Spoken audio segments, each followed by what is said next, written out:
Hey folks, this is Joel here. I just wanted to give you a little, a little extra treat. This is kind of a behind the scenes thing of just what kind of work goes into making these drawings for you every day. So here we have kind of the tools of the trade. It's not in any particular order. These are my go-to black pens. This is a brush tool right here. It's a Copic marker, which is standard, one of the higher quality for cartooning. But I have all kinds. I've gone through all kinds of stages of different kind of markers. Here's I don't even remember the last time I was using these. These are archival ink. This is when I first started, years and years and years ago.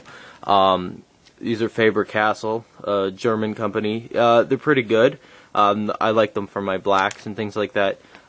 For colors, you kind of get more use out of the Copics. Here's some pencils. I use all kinds of pencils. Stadler I like. Here's Derwent. Derwent I find is it's a really good company. Their softs feel really soft, and they, just kind of it feels a lot easier when you're just drawing on the surface. But like I'll take pencils from anywhere. This was a really cheap art set from Curry's, and it's pretty good. Like you want to just make sure that the pencils you're using feel good for you and things like that. There's some things I haven't experimented with, like I haven't really done anything with pastels. I've done some stuff where you ink by hand, but it's really time consuming, so typically I just use Photoshop or whatever. And yeah, I don't really have a work studio right now, so to speak. I just kind of like to draw wherever it feels more comfortable. Here we have a TV over here. It's got a DVD playing. This is, I don't know, it's Amelia Earhart or something. Usually I put in a movie that I either know really well and has lots of dialogue, so I don't really have to be paying attention to it. Or, something like, this is just a random movie. I don't know, it might even be a good movie, but, like, the other day I had Get Smart in. I've never seen it before, but you don't really need to pay attention to a movie like Get Smart. I listen to a lot of audio commentaries as well. I've just gone through all of Star Wars, so I know everything there is to know about Star Wars now, which is a lot of fun. And it's fun doing that as well, because you get to, there's a lot of work that goes into these things, and I don't know, it feels like there's a connection to it where, like, I'm hearing about art design in my drawing or something like that. So I'm going to show you some other things over here.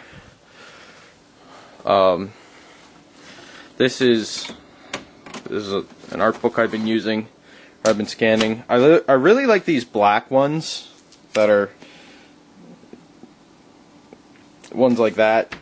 These hardcover black ones. The paper quality is usually really good. There's some printing tests from the dragon thing from yesterday, the damsels in distress.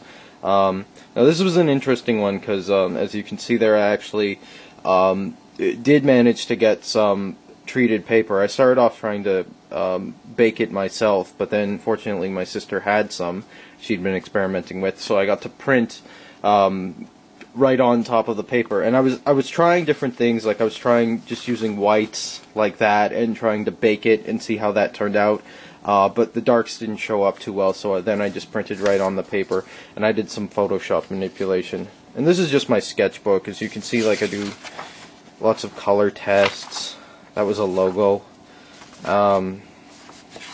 This is early sketch stuff. Yeah, there's a lot of stuff in here you won't see on this type. It's just me having fun. Because I like to have fun too. Yeah, this thing I've had for years as well. So it has a lot of random stuff. That's an early logo. As you can see, it's not colored in or anything for 365. These are sketches from the intro. This was an interesting process because I didn't actually ink them. I didn't feel like inking them, so I just went into Photoshop and did all the coloring that way. There it is, the whole story.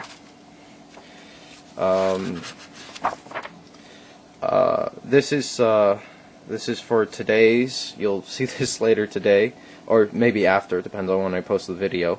But this one it appears earlier because it's a drawing I actually did way before.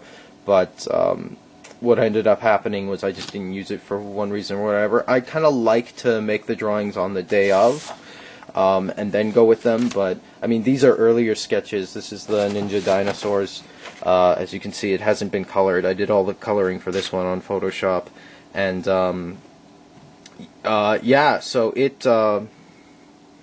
so drawings like these, occasionally I'll pull up drawings kind of like from archive that I've done before. And as with any good sketchbook, like there's a lot of writing and scribbling of notes and things like that. Just me trying to figure things out. Some kind of a Venn diagram going on there. See if I can see later ones. Here's some fan art, stuff you won't see on the site. Oh, there's Harvey Dent, that you saw if you were a good person and went to the back pages. God bless you. And some of this stuff will appear later as well. There's the gnomes. Some more color testing. You can see I just, sometimes I'll draw in a rough shape like that and I'll just experiment to see how the colors work. This is when I was working on hair for the swimming one. Yeah, here it is. I wanted to show you this because I don't always, a lot of these images are blank, but here, let me get some light. I don't know if that really helps. But yeah, sometimes I'll go, it really depends on how I'm feeling, whether or not I want to go right into Photoshop and start doing the coloring, or if I just want to color it in myself. It really depends on my mood, how I feel. Sometimes you want to color by hand, it's a lot more fun.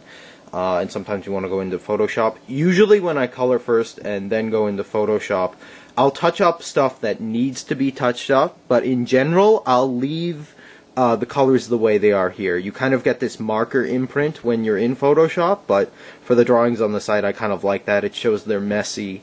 It shows that, they've actually been done by hand, so I kind of like that. And this one I did, as you can see, except for the background part here, which I didn't want to color that all in because that would have been too time consuming, so I just, one click in Photoshop, it's done.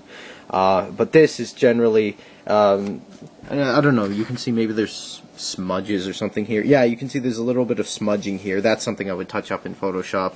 But, everything is pretty much as it is on the site. The shading of the girl's shirt, for example, like that's all done.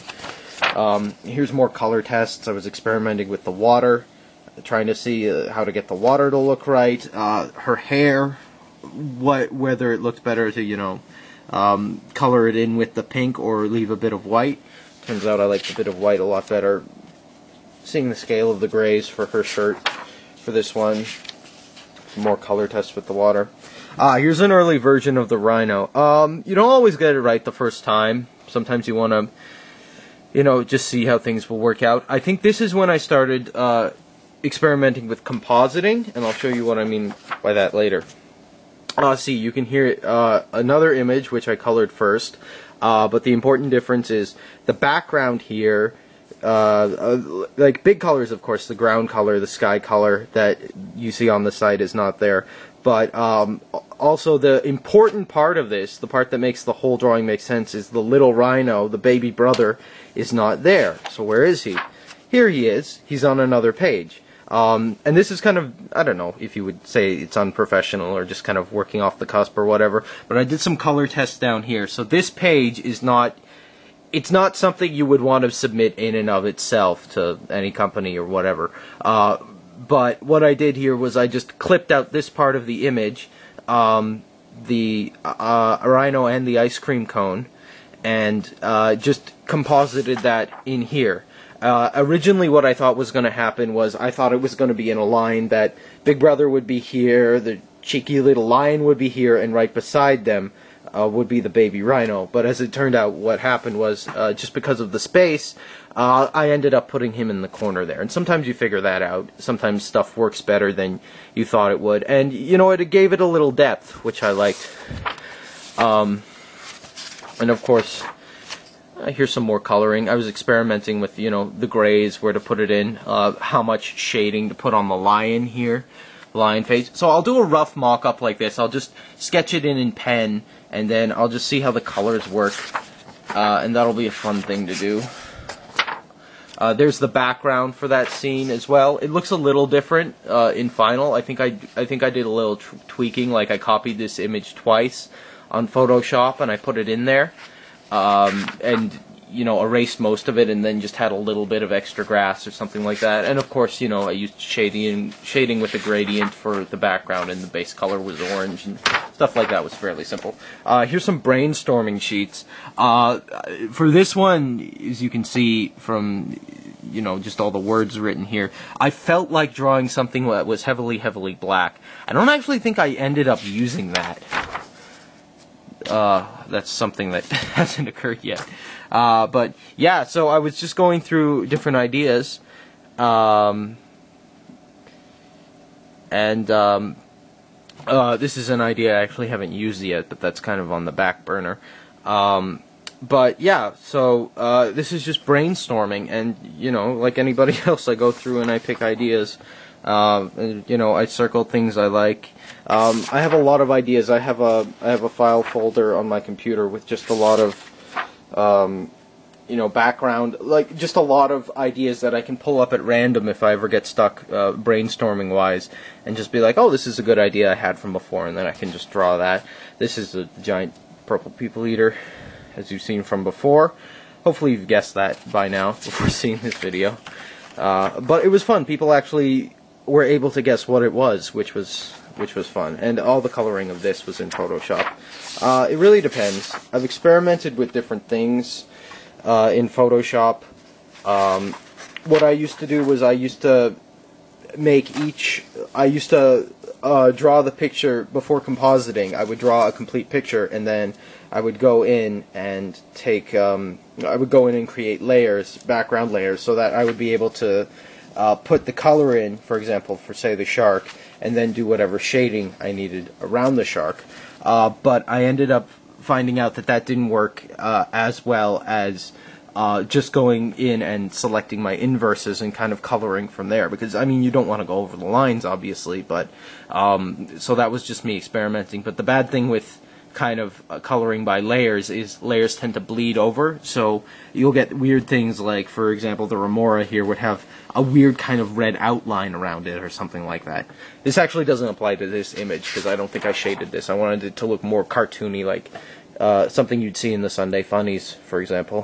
One of my greatest contemporaries, I guess, would be Sunday Funnies, and just that's kind of how I got into comics, you know. I used to collect the newspapers and collect all the comic book pages, so there was cool stuff there. Again, some more just brainstorming.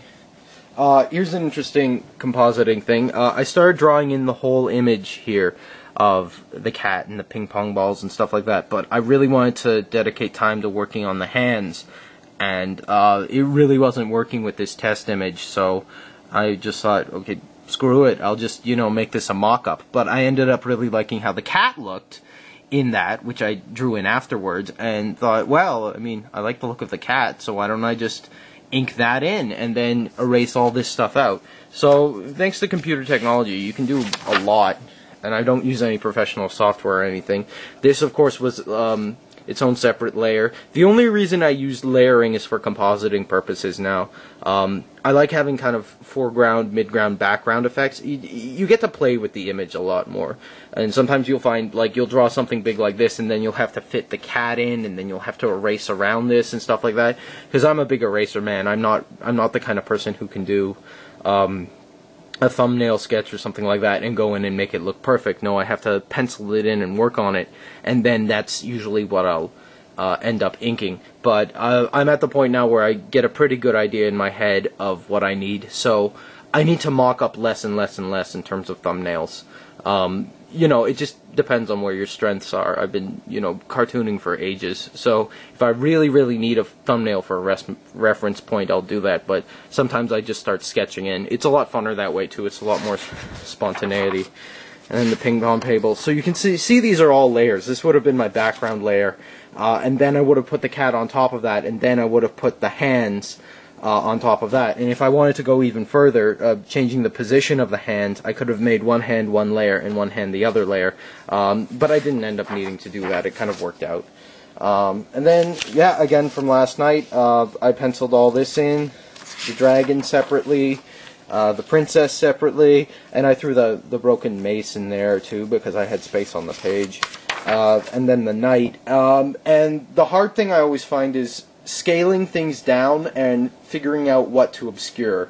Because obviously if I put this effort in to a complete drawing, I want the whole drawing to be seen, more or less. Like the individual character, for example, to be seen in the final product. But so I always have trouble scaling things down because I feel like it's limiting. But really, what happens if you have a decent quality is if you start big and then you kind of shrink it down, you won't lose the quality. All the detail will be there. It'll just be in miniature.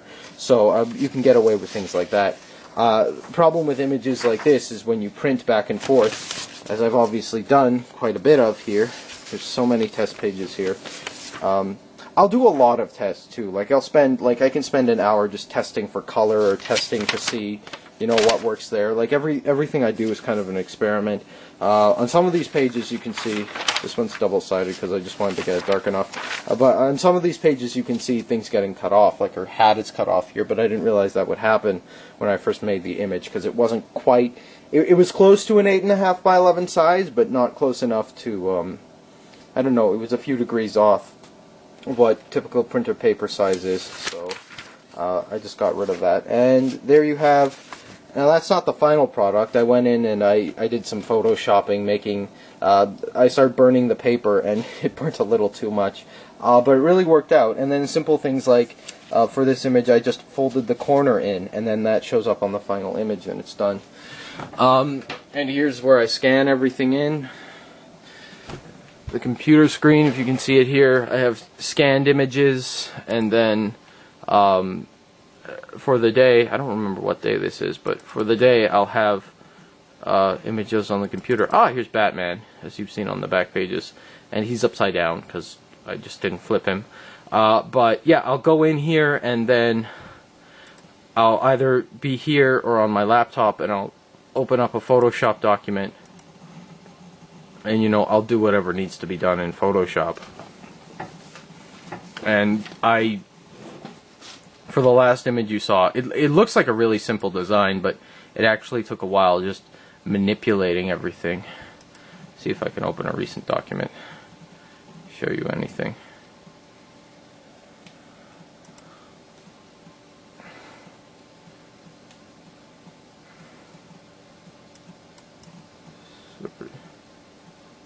I don't know if any of these are Photoshop documents, but as you can see, there's a lot of I've scanned a lot of images in here. I think these are all the JPEGs right now. I can't really manipulate things with both my hand on the camera and the hand here. But yeah, I scanned a lot of images in there because sometimes it just doesn't scan the way you want it to, so you have to do it a couple times. And I think the biggest problem I have with this process at every stage is the fear of losing certain integrities to the design. For example, sometimes sometimes it works to your advantage. For the gnome one, you probably saw in the drawing back there, is that one of the gnomes was wearing a shirt and pants, but when I went and I transferred the image back into Photoshop and did some editing, by accident one of the lines separating his top from his bottom was deleted. But then I thought to myself, why don't I just make him wearing a jumper? And he was wearing an orange jumper. It was the one on the right, and it just ended up better that way. So yeah, there's a great deal of work that goes into these, and it's a very fun process, something I very much enjoy. But at the same time, it's a great deal of work. So I just wanted to, show you that a lot of care does go into these, and it's a process. I'm not perfect at it. Pretty much there are no images on the site that I think is perfect. There's absolutely every image I want to go back and retouch in some way. Probably the closest I've come is, I think, the usually what happens is, just for time reasons, there will be some touches that just won't get made, or like some small smudges or lines that will just be in there that I won't like. But there will always be something with even a finished image that I'll want to go back and retouch. And maybe one day I'll get to that and just do a complete overhaul of all of the images so that they all look exactly the way I want them to look. But Yeah, in general, I think the closest I've come was the Flying Purple People Eater, where I just thought the color was almost exactly what I wanted it to be. There were a few things I would have added a few highlights to, a few sections, but I had been working on it so long by then I had to tell myself, okay, you need to stop now and just publish this, because you could be, you get to a point where, the perfectionism has to take a backseat to practicality at some points. It's never going to be perfect. Even stuff that you display will never, ever be perfect. Pretty much. But, and you have to look at the nature of what you're doing. Like something what I'm doing, this is a very acceptable design for one day.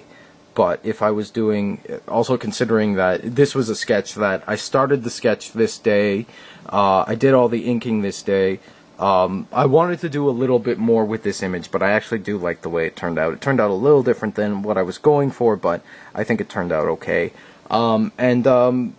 You don't always know what you're going to end up with. That's a thing, too. Like, you don't always know how the colors are going to work, how the composition's going to work, how the story's going to translate. Hopefully, everything that's going on in this shot works out well.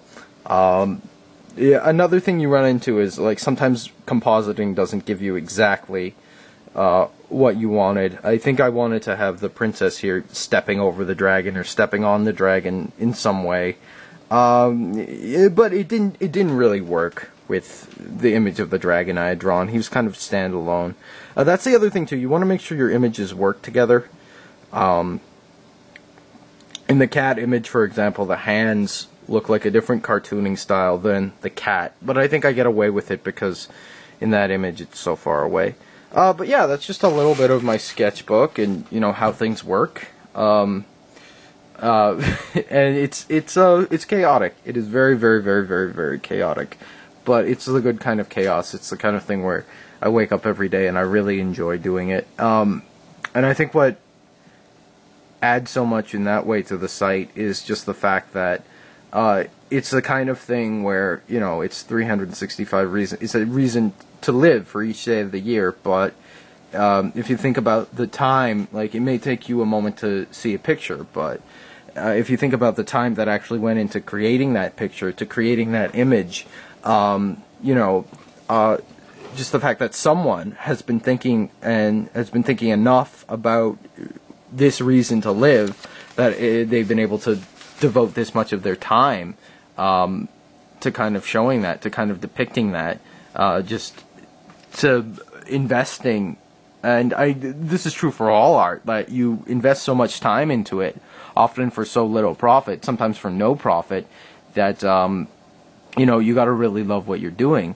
And the great thing is that with a site like this, I wouldn't put so much care into this if I didn't truly believe that something here in some small way is a reason to get out of bed each day of the year, even if it's just some kind of a fantastical idea, which is why this is a great visual example randomly. But, just some kind of great fantastical idea, like some kind of notion, just like saying the word ninja dinosaurs makes me smile a little bit, and, that's enough to keep me going each day.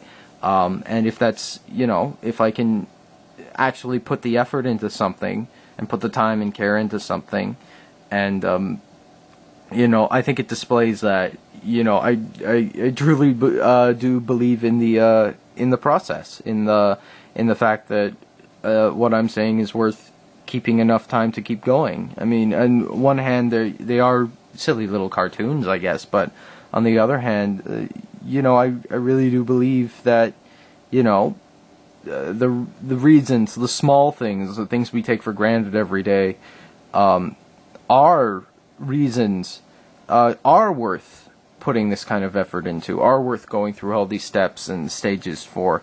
It's enjoyable, but it is hard work, but I truly believe that, like, exploring and just celebrating and taking joy in, even the little things throughout our lives. Some of them I think are bigger ideas. Definitely the Big Brother one, for example. That's a little bit deeper. I think that's something that's not just a small little thing every day. I think that's a big thing over the course of a life. We're talking about lifelong relationships.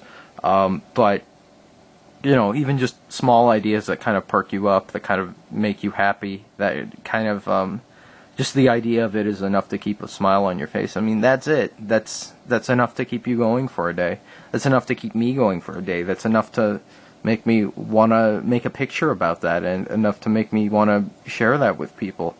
So in that sense, I guess what I'm trying to say is, at the end of the day, you gotta believe what you're doing is worth it, and I absolutely do. And part of that is the process of sharing this with you, and sharing a bit of myself with you, and being able to, have fun with this, and have, actually be able to physically show that I am taking joy in these little things every day.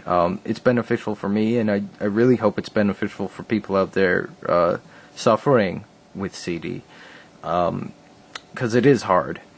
It is a hard thing to live with every day, but this really, if I could know in some small way that this is helping, other people keep going too, just the fact that you're able to check in every day and see how things are going, then, that kind of makes it all worth it. I mean, it's fun in and of itself, but just the fact that it gives it something a little above just being fun, that it actually gives it a little bit of meaning.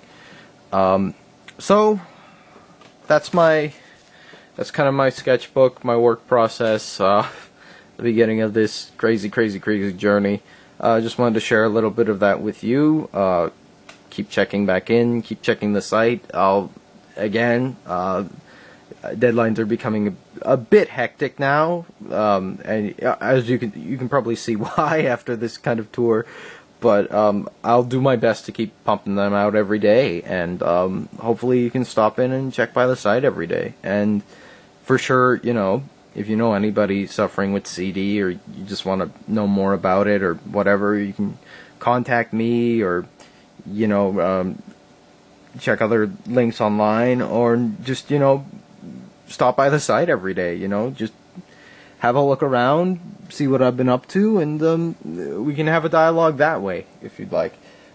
So thank you everyone for supporting me thus far, and thank you for all the positive response and feedback. I do accept criticism.